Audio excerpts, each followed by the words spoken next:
Hey guys, welcome back to my channel. In this video we will know about sclera, episcleritis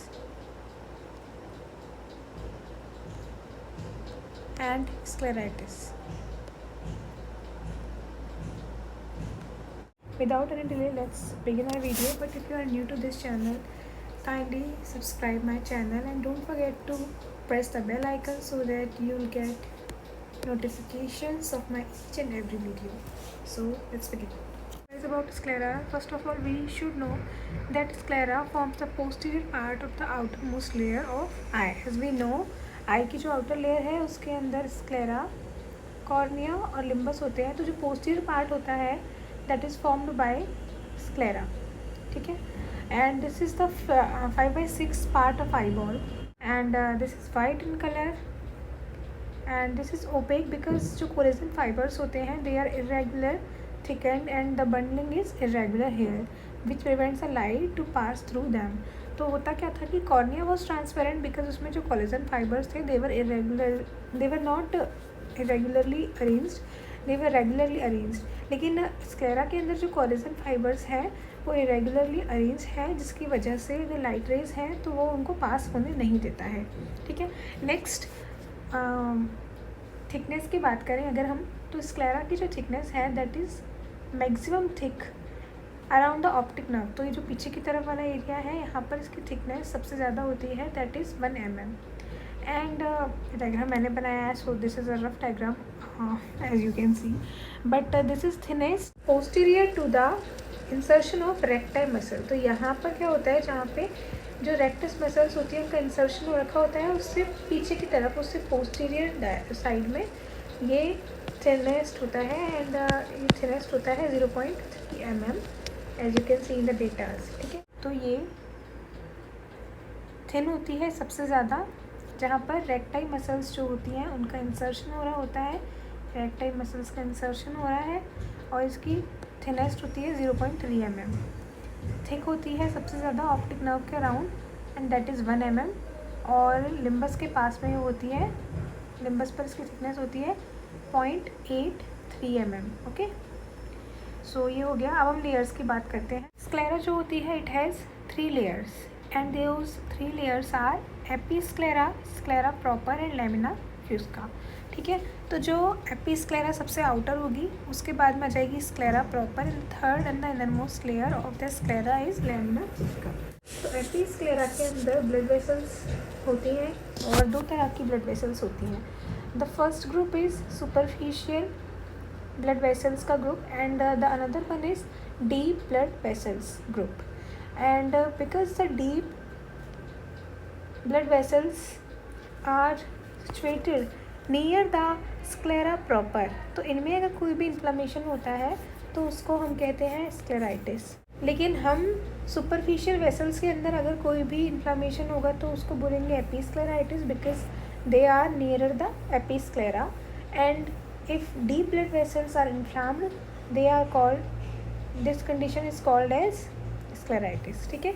तो स्क्लेराइटिस basically sclera proper का inflammation नहीं है, sclera proper में मिलने वाली blood supply का इन्फ्लामेशन नहीं है बिकॉज ये तो एवेस्कुलर होती है.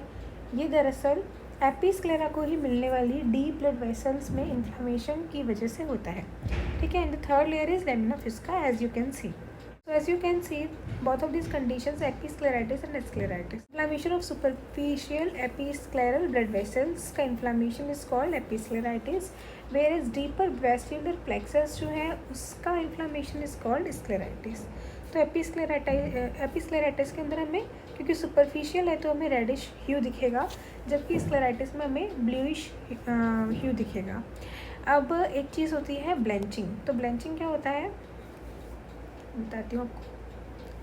तो होता क्या है, जो एपिस्क्लेराइटिस के अंदर रेडनेस आ रही थी that disappears after 2.5% phenylephrine eye drop instillation. अगर हम इसके अंदर 2.5% फिनाइल एफ्रीन आई ड्रॉप्स डालते हैं तो जो रेडनेस है वो डिसअपियर हो जाती है. This condition is called ब्लेंचिंग.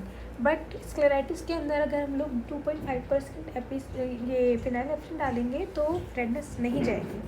तो ब्लेंचिंग इसमें नहीं होती है बट एपीस्क्लेराइटिस के अंदर जब ये रेडनेस गायब हो जाती है तो इसको हम बोलते हैं ब्लैंचिंग, ठीक है। एंड इसके अलावा एपीस्क्लेराइटिस में कोई टेंडरनेस नहीं होती, जबकि स्क्लेराइटिस में पेन टेंडरनेस बहुत है प्रेजेंट। एंड एपीस्क्लेराइटिस हम क्यों पढ़ रहे हैं, इनमें डिफरेंस जानने की क्या ज़रूरत पड़ रही है, तो वजह ये है क्योंकि episcleritis is generally idiopathic but scleritis is associated with many diseases like rheumatoid arthritis, ठीक है। तो स्क्लेराइटिस डिजीज़ के साथ में एसोसिएट होती है जैसे कि रूमेटॉइड आर्थराइटिस के साथ में, लेकिन एपीस्क्लेराइटिस इज जनरली इडियोपैथिक।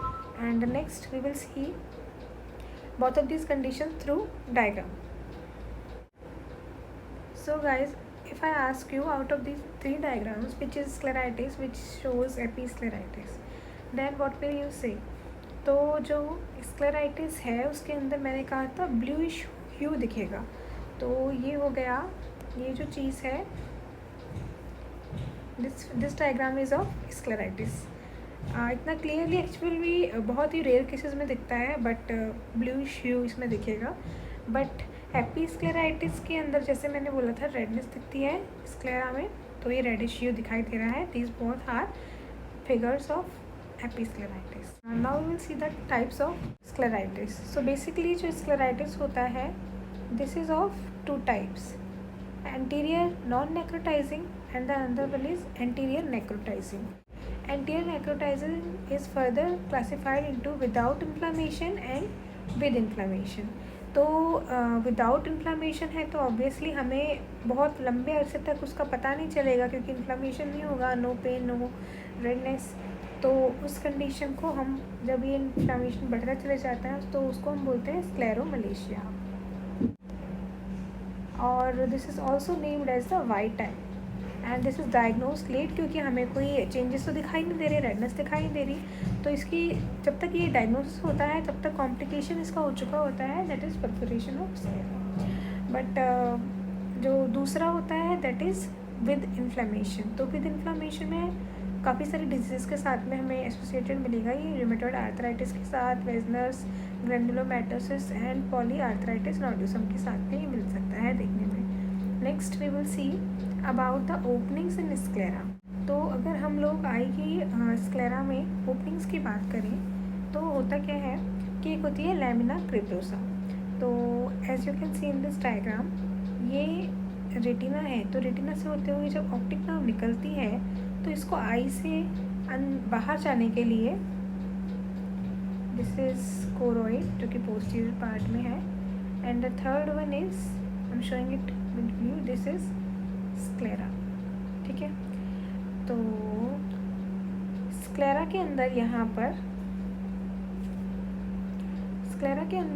पर एक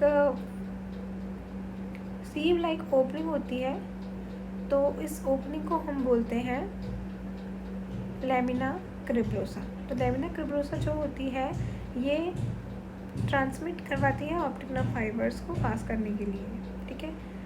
and the second opening in the sclera is present in the middle side. तो मिडिल में होती है ये, और ये 4 to 7 mm posterior to the equator होती है वर्टेक्स वेन्स के पास करने के लिए। एंड सबसे आगे की तरफ एंटीरियर डायरेक्शन में जो ओपनिंग होती है they are passing the anterior ciliary artery and nerves, ठीक है। अब होता क्या है, कॉर्निया में कोई भी इन्फेक्शन होगा या कोई भी प्रॉब्लम होगी तो उसकी वजह से लाइट रेज अंदर लेंस तक नहीं पहुंचेंगी, फिर रेटिना तक नहीं पहुंचेंगी, और उसकी वजह से लॉस ऑफ विजन हो सकता है। तो स्क्लेराइटिस एपीस्क्लेराइटिस की वजह से there will be not loss of vision. तो अगर आपको वीडियो पसंद आई तो प्लीज़ मेरे चैनल को सब्सक्राइब ज़रूर कर दीजिएगा।